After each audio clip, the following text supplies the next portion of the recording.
Donc, nous allons lire dans l'évangile, l'évangile de Matthieu, chapitre 25, ce passage qui nous parle des 10 vierges. Nous savons tous que les 10 vierges, ce que ça représente, c'est l'Église, le corps du Christ, 5 vierges folles et 5 vierges sages. Et c'est important que nous puissions comprendre les Écritures que le Saint-Esprit nous amène. C'est son but, dans la parole de Dieu, et nous révèle les choses telles que le Seigneur veut bien qu'on les comprenne, parce que c'est cet esprit qui nous prépare, c'est pas nous-mêmes.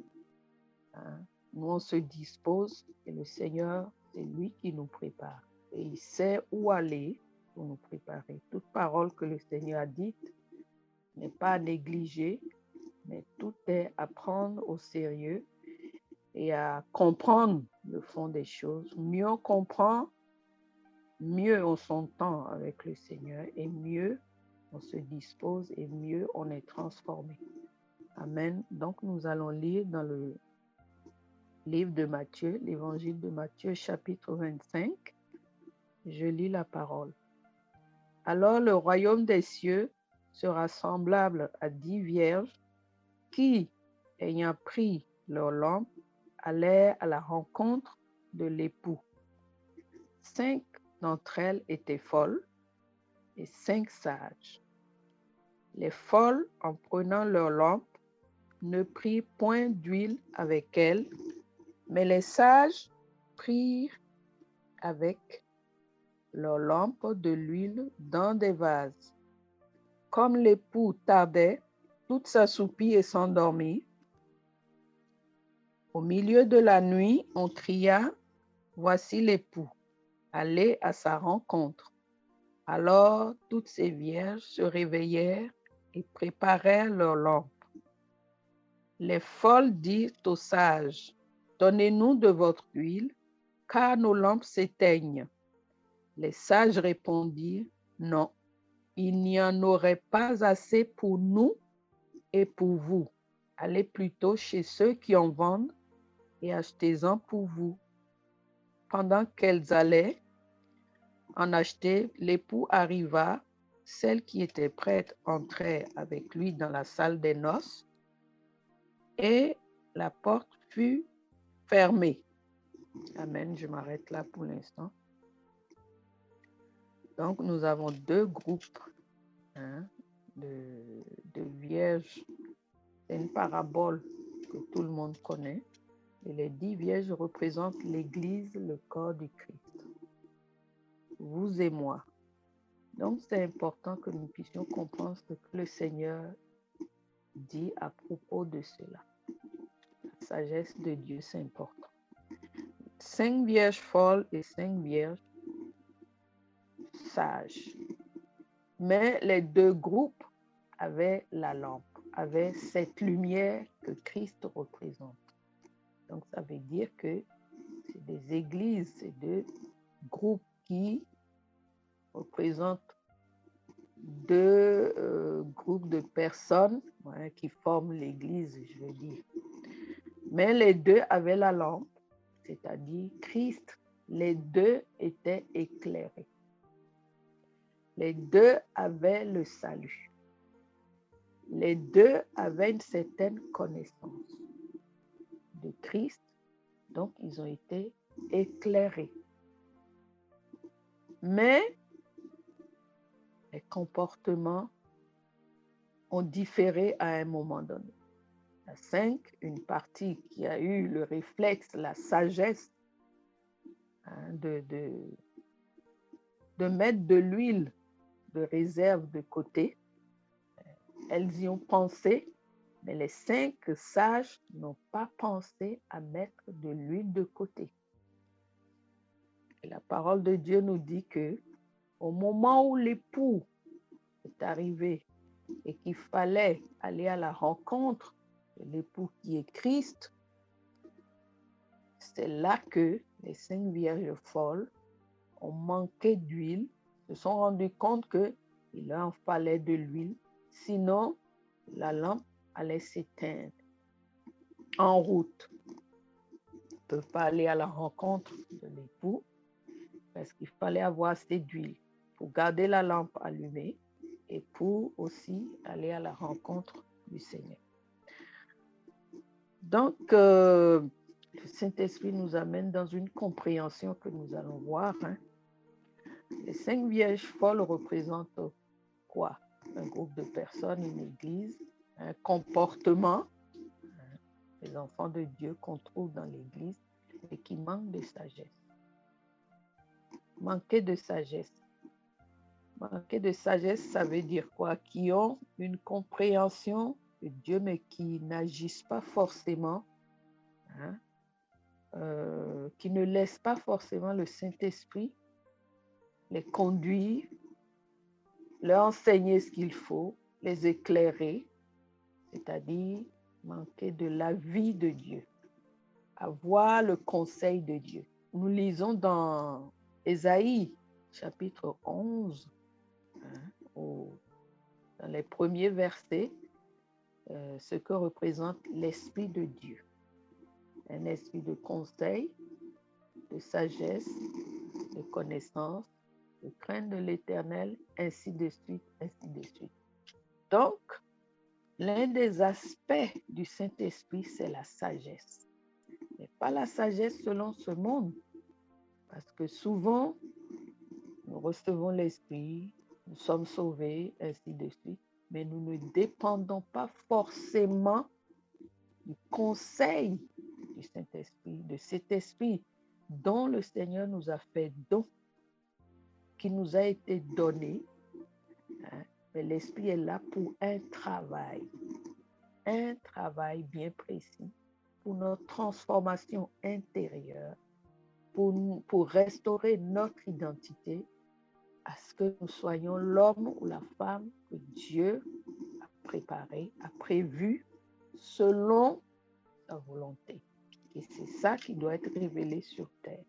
Donc nous avons une identité, et notre identité est liée à l'Esprit, parce que Dieu nous a créés à son image, et ce n'est pas l'image physique, mais selon l'Esprit. Dieu a fait habiter son Esprit en nous, et nous sommes à l'image de l'Esprit. Donc cette transformation nous amène à notre identité initiale, qui est l'Esprit de Dieu, mais l'Esprit de Dieu qui a des caractéristiques.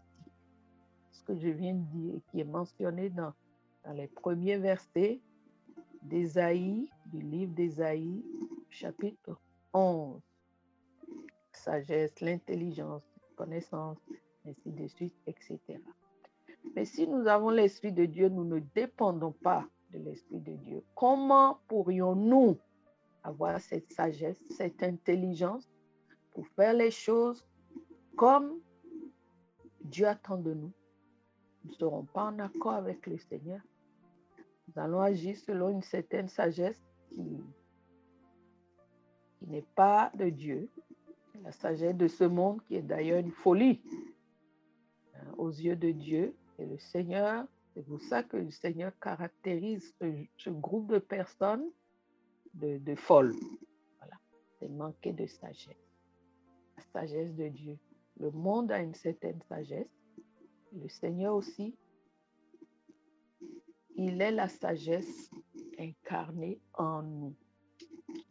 Donc c'est très important que ce que nous faisons, puissions à chaque fois aller dans le conseil. C'est un esprit de conseil aussi. Cet esprit nous pousse à aller dans le conseil de Dieu pour qu'au quotidien, nous puissions comprendre et agir conformément selon sa sagesse à lui et pas selon notre sagesse. Sinon, il y aura de la surprise.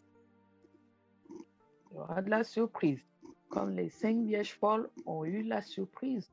C'est en ce moment-là où il fallait aller à la rencontre du Seigneur, qui est l'époux, le Christ, qu'elles se rendent compte qu'elles n'ont pas assez d'huile. La préparation, ça se fait au quotidien, minute par minute, heure par heure.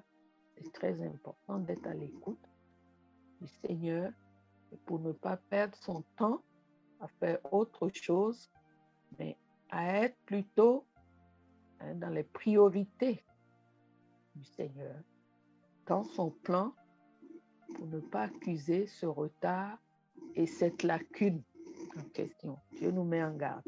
Donc, ce n'est pas par nous-mêmes, mais c'est par l'Esprit du Seigneur. Et si nous sommes à l'écoute de l'Esprit du Seigneur, il n'y aura aucun problème. Aucun problème. Et si nous en venons à, comment on dit, à l'autre aspect, qui est le service, le ministère que chaque chrétien doit accomplir. Quand je parle du ministère, je parle du ministère de base.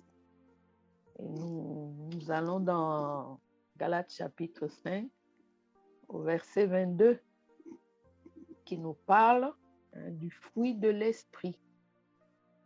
C'est sûr que si nous mourons à la chair, nous mettons de côté notre sagesse, notre connaissance personnelle, toutes ces choses pour apprendre de Dieu, nous allons être transformés. Cela va produire en nous ce fruit qui est cité dans Galates, chapitre 5, verset 22, où il est parlé de l'amour, il est parlé de la foi, il est parlé de la patience, de la bienveillance, la bénignité, toutes ces choses-là.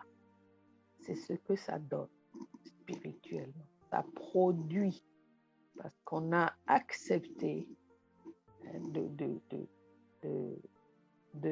comment on dit, de dépendre du Saint-Esprit, de mettre de côté notre connaissance à nous, qui ne nous sert à rien finalement.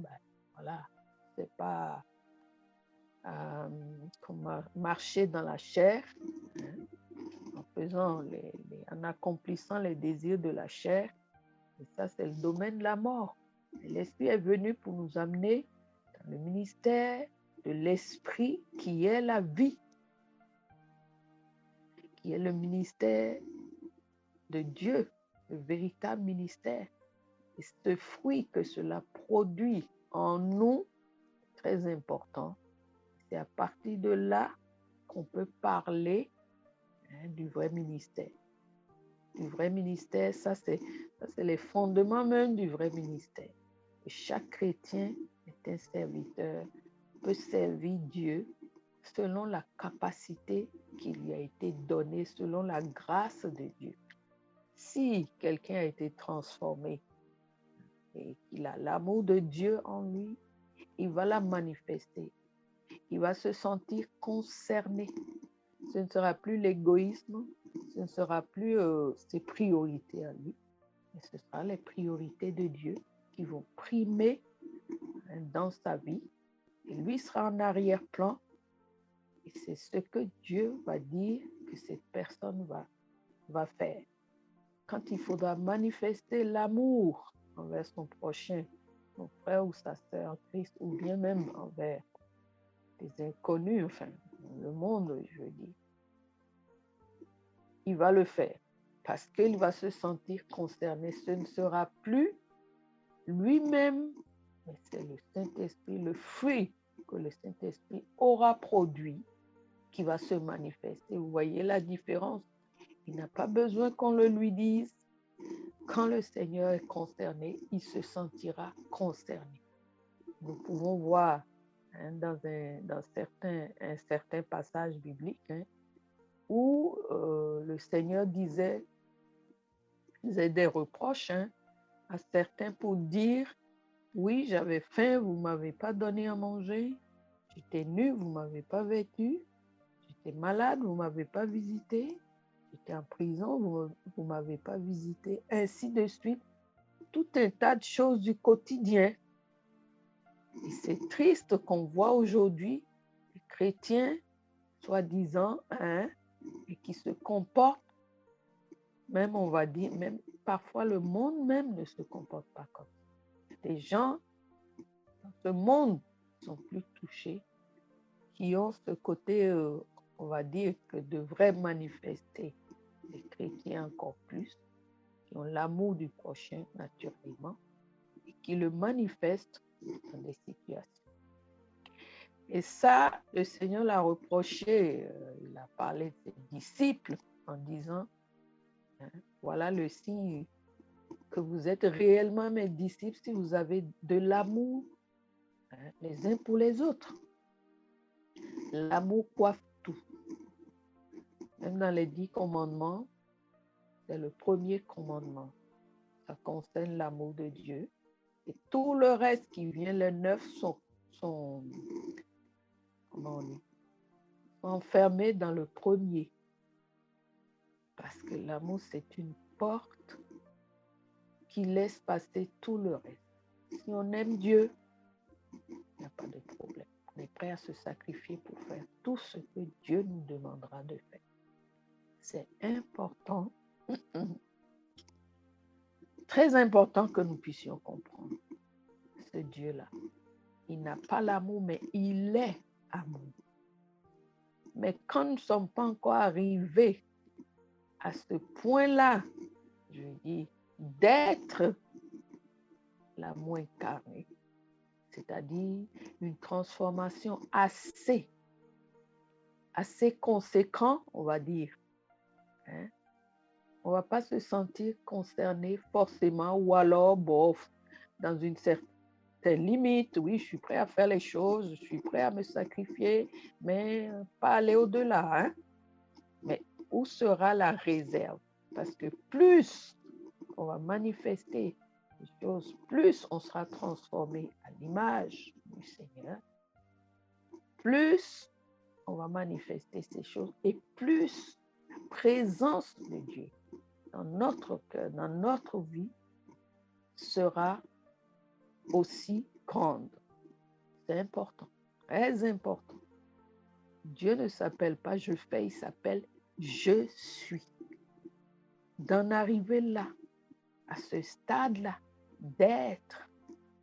Et quand on est, on n'a pas besoin qu'on nous le rappelle, qu'on nous le dise, on se sent concerné. Il y a manifestation automatiquement. Et là, Dieu remplit notre vie, sa présence, la présence du Saint-Esprit est là. Et là, c'est ça qui fait que l'huile augmente. On a de la réserve. On n'est plus limité. Nous avons de la réserve. Très important que nous puissions comprendre. Parce que le Seigneur parle de vie abondante. Il ne parle pas de vie limitée. Et c'est être au-dessus du naturel. Être au-dessus voilà, de tout du naturel. Et si nous ne sommes pas au-dessus, comment peut-on aller, je veux dire, faire face à des situations qui se présentent à nous, que le Seigneur s'attend à nous. Le ministère de l'Esprit, c'est le vrai ministère. Et tout ministère qui n'a pas pour fondement le fruit de l'Esprit n'est pas un vrai ministère. C'est pour ça qu'on voit beaucoup de ministères aujourd'hui où c'est une question les gens beaucoup se servent de Dieu plutôt qu'ils servent Dieu. Nous sommes appelés à être à son service. Quand il est concerné, nous sommes automatiquement concernés. Parce qu'on est on est de la même nature. On est de la même nature et nous sommes un avec lui. Un même esprit avec le Seigneur. Il n'y a plus de... Non. Et il faut en arriver là. Avoir de la réserve. Une vie abondante dans le Seigneur. Et quand nous regardons l'église de Laodicée qui pense avoir ces choses, il disait, je suis riche, je suis ceci, oui, je n'ai pas besoin de ceci. Mais quand le Seigneur la regarde, qu'est-ce que le Seigneur, quand il donne son avis au sujet de l'église de Laodicée, il lui dit carrément, mais tu es pauvre, tu dis que tu es riche, mais quand moi je te regarde, je te vois pauvre. Mais à quelle richesse est-ce que l'Église de Laodicée faisait référence? Est-ce que forcément c'est les richesses de ce monde? Mais Dieu n'appelle pas ça richesse. La vraie richesse est basée et se repose sur les fruits de l'esprit. Le fruit de l'esprit, c'est ça, c'est là que commence la vraie vie, l'abondance de vie. Seigneur Jésus dira, oui, vous êtes dans ce monde, mais vous n'êtes pas de ce monde. Donc désormais, penser selon ce monde, agir, parler selon ce monde, ça ne colle pas. Ça doit venir de l'esprit. Ça doit venir d'une transformation. Ça doit venir de l'esprit de Dieu. Dieu est, il est amour. Il est patience. Tout ce qui a été cité au sujet du fruit de l'esprit, c'est d'être. Il y a une différence entre être et avoir. Avoir sa limite. Cette église, qui est l'église de Laodicée, qui pense être riche, être ceci, cela, et le Seigneur Jésus lui dira, parce qu'elle est folle. Elle est folle. Elle agit selon la sagesse de ce monde. Elle voit, elle comprend les choses selon sa propre compréhension, sagesse, la connaissance de ce monde, mais ne se donne pas ce temps de se mettre devant Dieu pour que Dieu la juge, qui nous connaît mieux que nous-mêmes, si ce n'est pas le Seigneur. Nous recherchons la vie du Seigneur sur nous-mêmes. Parce que nous-mêmes, on est incapable de voir certains aspects de nous-mêmes. Mais le Seigneur lui-même, qui veut nous transformer à son image, nous dira les choses telles qu'elles sont. Il ne va pas nous parler parce que ceci, cela, oui, notre tête lui plaît ou ça ne lui plaît pas. Non. Dieu n'est à la solde de personne. Il est Dieu, point. Ce que nous pensons de lui, peu importe. Mais nous devons considérer les choses que Dieu nous dit et avoir ce réflexe d'aller toujours devant Dieu pour qu'il nous juge, c'est-à-dire qu'il nous dit, comme David le faisait. Ça, c'est, il manifestait la sagesse de Dieu en disant à Dieu, sonde-moi, sonde mon cœur, sonde mes voies, sonde mes reins. Dis-moi ce que tu penses de moi. C'est le jugement de Dieu qui importe. Quand Dieu nous dit les choses, et quand bien même que ça va dans le négatif, c'est qu'il est là pour faire face, nous aider à faire face et à être transformés. Ce n'est pas pour nous faire mal ou bien. Non, non, il est là pour ça. Il nous a donné son esprit pour ça. Et si on ne prend pas le temps de consulter Dieu à chaque fois, de lui dire les choses et de considérer son avis, on va faire les choses comme l'église de Laodicée, les 5 vierges folles. Voilà, on pense que ceci, cela, mais tout est faux. La vie qu'elle a d'elle-même, elle est complètement fausse. C'est tout le contraire que Dieu pense. Nous avons des comptes à rendre à Dieu à la fin, et c'est à lui, celui qui nous a créés, celui qui est parfait, celui qui est venu nous sauver. Devons nous remettre à lui pour qu'il nous juge, pour qu'il nous dise son avis et qu'il nous conseille, parce que c'est l'esprit de conseil, ce que nous devons faire. Nous sommes là, on dit souvent oui, nous ne vivons plus pour nous-mêmes, mais nous vivons pour Christ qui est mort et ressuscité pour nous. Et ça, souvent, c'est des paroles, au fait. Mais la réalité n'est pas au rendez-vous. Quand on regarde les choses de près, dans l'Église, c'est pour ça que l'Église est déficiente. beaucoup de lacunes, manque de connaissances, manque de vérité pour l'amener dans les vrais fondements de Dieu, pour l'amener à se positionner par rapport à Dieu qui est la vraie référence, de pouvoir aussi relever les défis qui sont les défis de la fin des temps. C'est important. Et quand je dis le passage que j'ai cité tout à l'heure en disant que oui, le Seigneur va dire à certains, oui, je ne vous connais pas, ainsi de suite. Si vous lisez la suite de Matthieu 25, vous allez voir le Seigneur Jésus enclenché sur les talents. Différents talents qu'il a donnés à chacun. Il en a donné 5, certains, 2 à d'autres, et 1 talent, voilà, à d'autres. Mais chacun a eu une réaction. Ceux qui ont reçu 5 talents, ils en ont fait valoir pour en gagner 5 autres. Le suivant aussi, qui en a reçu 2, en a gagné 2 de plus. Et le troisième, qui n'en a reçu qu'un, la réaction, c'était quoi?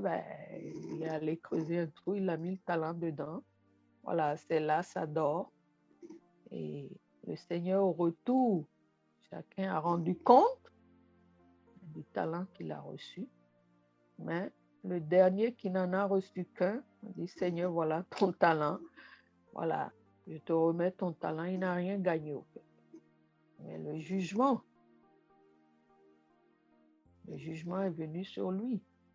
Le Seigneur dit, méchant, ainsi de suite, voilà, on l'a jeté dans les ténèbres où il y a des grincements de dents, des pleurs, ainsi de suite. Qu'est-ce qui l'a poussé à ne pas utiliser? Parce que le ministère mal compris aujourd'hui, le ministère de l'esprit, chaque chrétien doit le manifester parce qu'il a l'esprit de Dieu.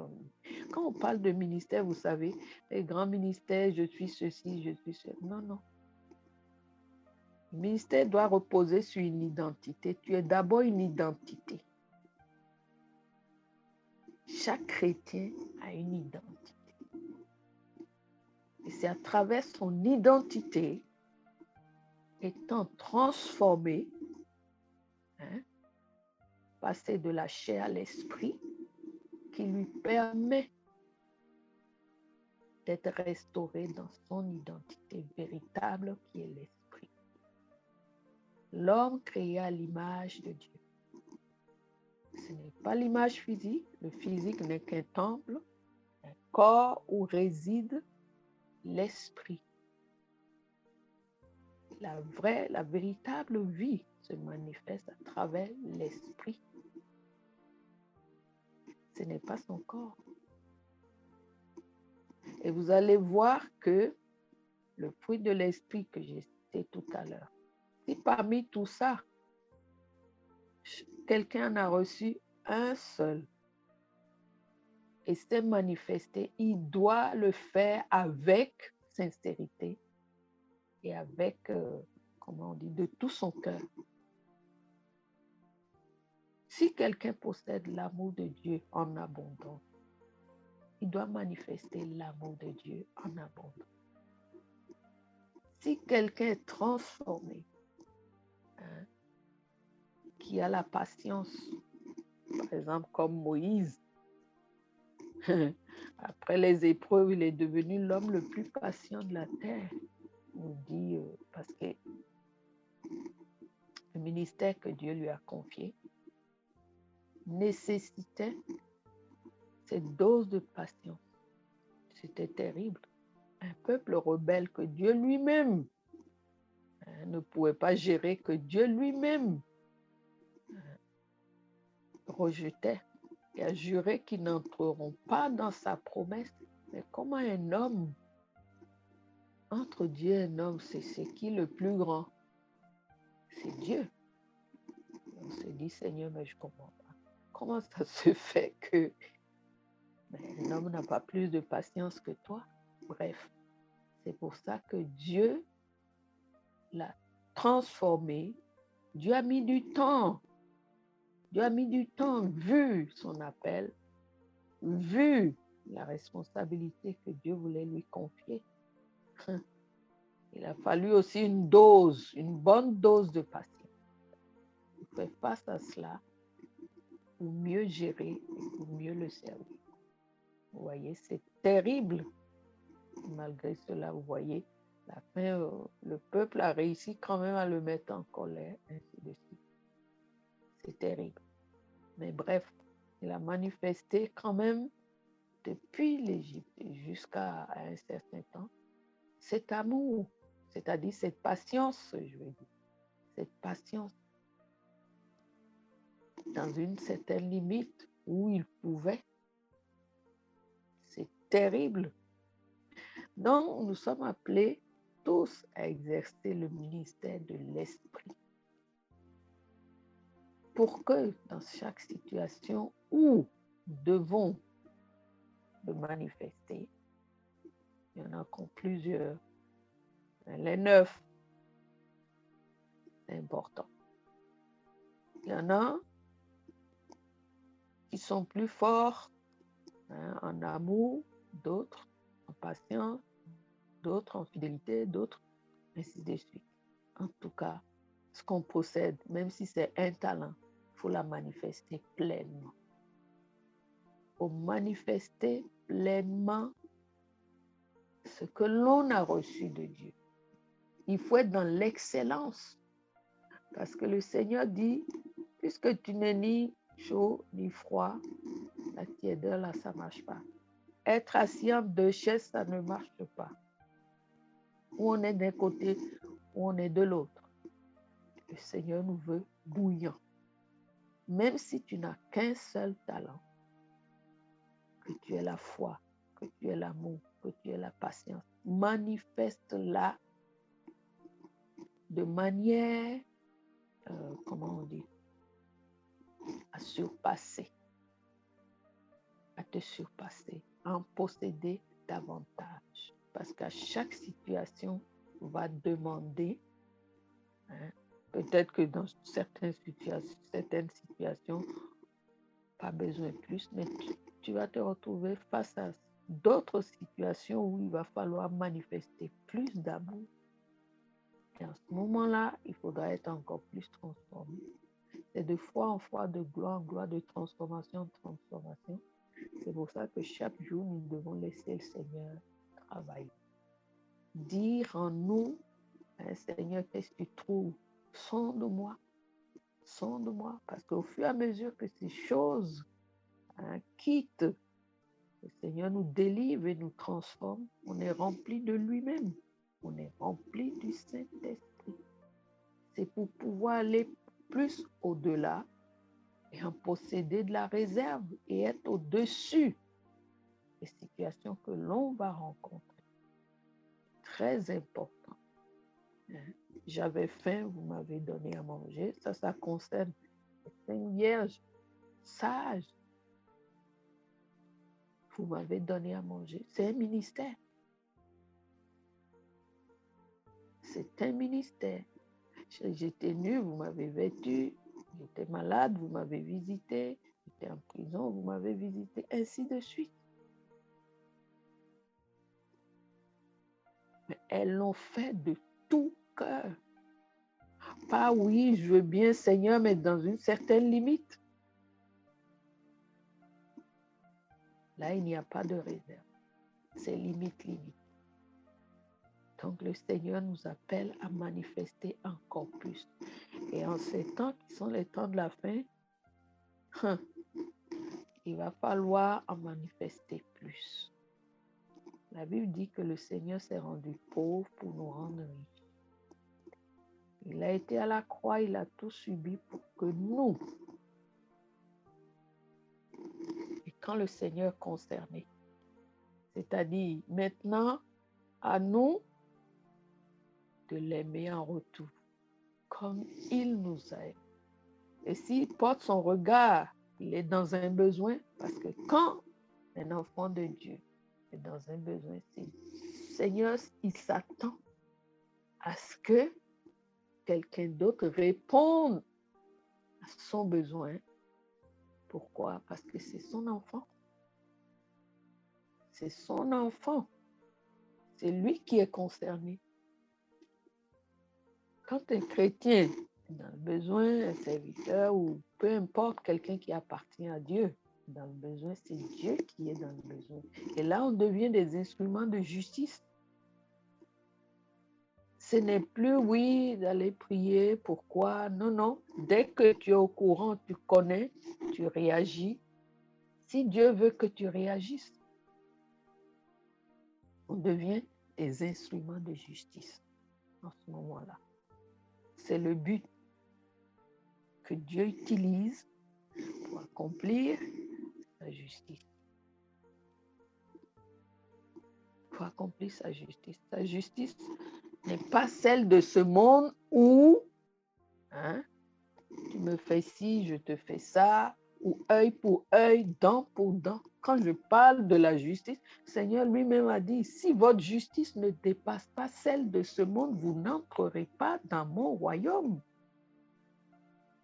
La justice de Dieu est tout à fait différente. Ah non, mais telle personne, ah non, moi, voilà, elle m'a fait ci l'autre jour, moi, non, qu'elle crève, ou bien telle personne m'a fait du mal, eh bien, moi, je ne réagis pas. Ça, ce n'est pas la justice. Et on n'est pas en train de le servir non plus. Si on raisonne comme ça, on n'est pas en train de le servir, on n'est pas un instrument de justice. Vous voyez comment on doit se surpasser. Notre justice, la justice de ce monde, n'est pas celle de Dieu. On doit se surpasser. Même si, quand on n'y arrive pas, vous savez pourquoi? Parce qu'on est encore rempli de soi-même. On n'est pas assez crucifié, on n'est pas suffisamment mort, on n'a pas assez crucifié la chair et tout ce qui va autour, tout ce qu'il y a autour de la chair, le moi, l'égoïsme, l'orgueil, tout le reste, manque d'amour, toutes ces choses, manque de foi, c'est important. Très, très important. Et le Seigneur nous rappelle, ce n'est pas la chair et le sang qui peuvent servir Dieu, mais c'est par son esprit. Donc, il faut faire mourir la chair et le sang et laisser l'esprit vivre. Donc, si on n'a pas une identité, notre identité n'a pas été transformée, on ne peut pas servir Dieu. Alors que c'est du ministère de l'esprit qu'il est question. Le ministère de l'esprit est le ministère de la vie. Tout ministère doit avoir pour fondement le fruit de l'esprit.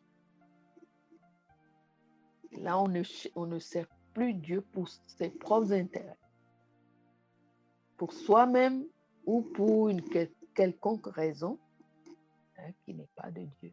On sert Dieu tout simplement parce qu'on comprend qui on est, on a été transformé et qu'on ne peut pas faire autrement. On est devenu un esprit avec lui. Ah Seigneur, quand est-ce qu'on t'avait vu nu, on t'avait vu? Ah mais quand est-ce tu avais manqué de nourriture et qu'on t'avait donné à manger? Ah oui, mais quand tu faisais ces choses, c'était à moi que tu le faisais. Tu l'as fait sans t'en rendre compte parce que ça va de soi. C'est un fardeau du Seigneur que tu as porté et que le Seigneur t'a utilisé pour le servir. Dieu préfère encore ça. Vous savez, il n'y a pas de vrai ministère. Si le ministère ne repose pas sur les 9 dons, qui est le fruit de l'esprit, il n'y a pas de vrai ministère. Regardez le Seigneur lui-même. Regardez. Il nourrissait la foule qui était là. qui le suivaient, qui écoutaient. Ils le suivaient d'un endroit à un autre. Et la nuit est tombée. Maintenant, qu'est-ce qu'il faut faire? Il faut bien s'occuper d'eux. Et il a fait le nécessaire pour s'occuper de la foule. Le Seigneur manifestait la compassion, il manifestait l'amour d'une manière ou d'une autre. Ce n'est pas non plus, un amour aveugle ou il faisait les choses comme l'Esprit le poussait à le faire. Quand le Père était concerné, il était concerné. Et il manifestait l'aspect de l'Esprit qu'il fallait qu'il manifeste.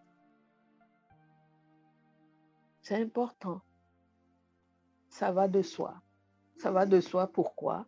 Parce que c'est une identité. Quand on est transformé de l'intérieur, c'est une identité.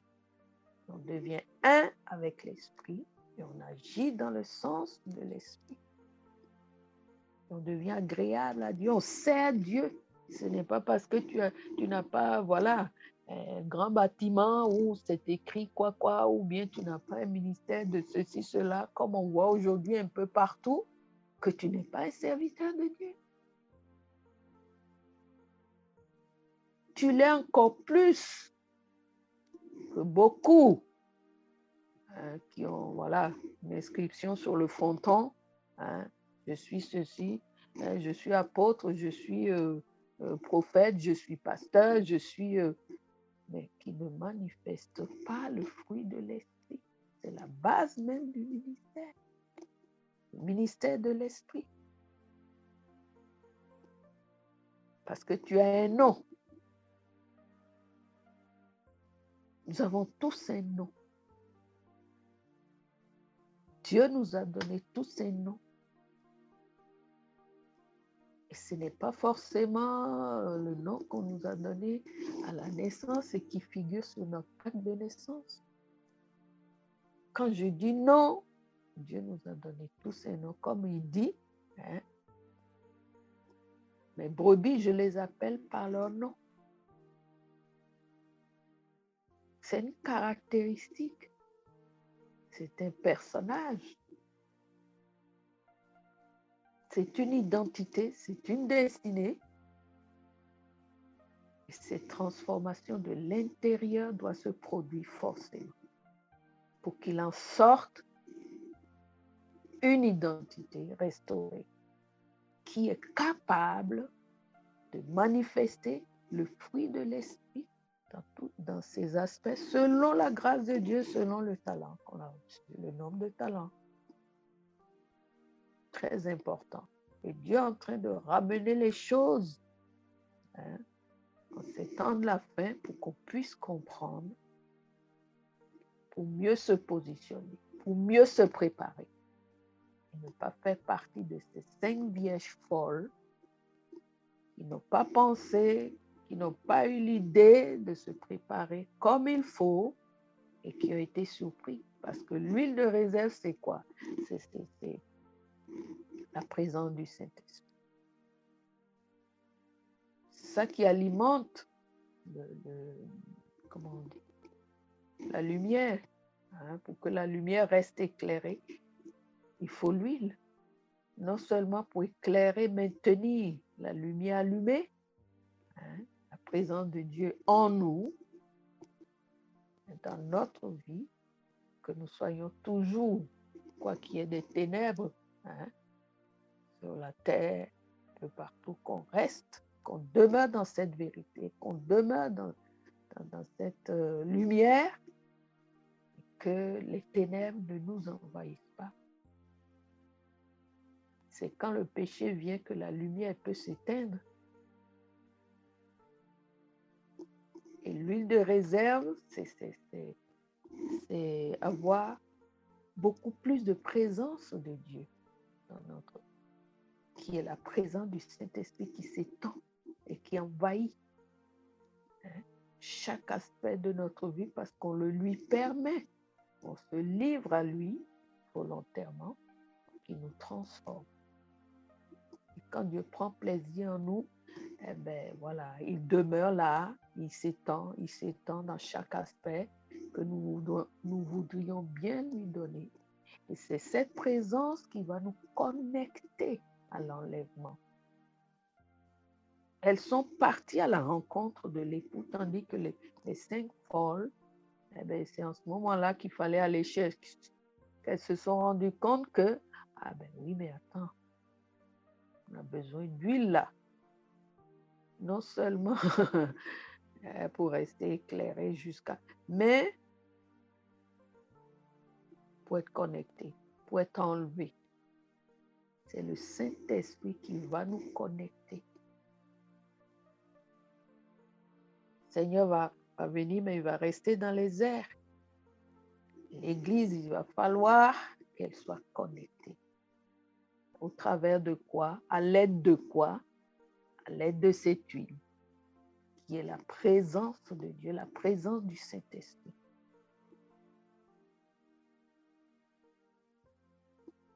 Quand un avion n'a pas de carburant, n'a pas de kérosène, comme on dit, il ne peut pas décoller. Il ne peut pas décoller. Et c'est exactement la même chose. Il n'y a pas d'huile de réserve, il n'y a pas d'enlèvement, il n'y a pas de connexion. On ne peut pas. Donc le Saint-Esprit est en train de nous ramener dans la parole, dans cette vérité, pour que nous puissions prendre conscience, nous réveiller et agir selon le Saint-Esprit. Parce que dans les temps de la fin, le Seigneur est en train de restaurer toutes choses. Il y a eu beaucoup de choses aussi qui ont été mal comprises, mal interprétées, ainsi de suite. Mais le Saint-Esprit est en train de faire son travail qu'il doit faire en ces temps de la fin pour nous préparer. Parce que la venue de l'époux a été annoncée. Chaque groupe a préparé sa lampe. Et nous sommes dans cette préparation-là. Chaque groupe a préparé sa lampe, qu'il est dit. Mais il y a un groupe qui n'a pas assez d'huile. L'autre, oui. Et en ces temps de la fin, c'est quoi la priorité? C'est quoi notre priorité en ces temps de la fin? S'amasser des trésors, gagner le monde, avoir une autorité, être connu. Non, on doit repenser à sa vie pour voir qu'est-ce qui est nécessaire, qu'est-ce qui est important. Devons nous repositionner, repenser notre vie, se débarrasser de ce qui n'est pas nécessaire pour gagner de ce qui est nécessaire, ce qui est utile pour l'enlèvement. Très important. Seul le Saint-Esprit peut nous aider à le faire et c'est ce qu'il est en train de faire. Que Dieu nous aide tous à le faire et à nous préparer pour être prêts pour cet enlèvement qui est imminent. Amen. Gloire à Dieu.